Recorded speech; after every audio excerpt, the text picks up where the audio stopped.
មួយនេះគឺ Toyota Fortuner Legender ស្រីឆ្នាំ2022ហើយសម្រាប់ទ្វារបាល់ក្រៅនេះដែរប្រភេទចាប់ពីឆ្នាំ2016មកគឺមានអូតូហើយយើងអាចកំណត់កម្ពស់វាបាន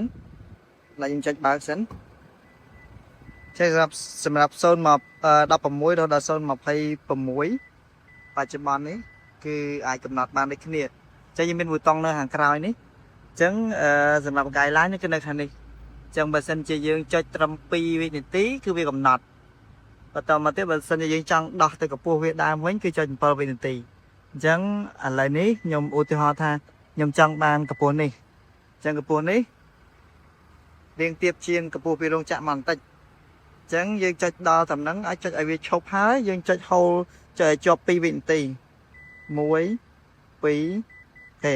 នៅពេលដែលលើទីហ្នឹងគឺវាកំណត់ហើយអញ្ចឹងនៅពេលដែលយើងបើកមកលើក្រោយគឺវាអត់មកខ្ពស់ជាងហ្នឹងទេវានៅកម្ពស់តាមហ្នឹងឥឡូវឧទាហរណ៍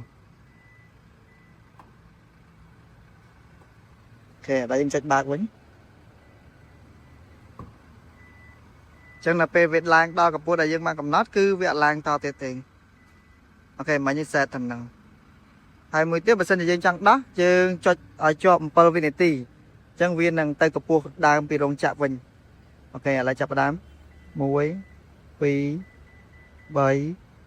6 7 8 9 10អូខេអានេះទៅកម្ពស់ដើមវិញ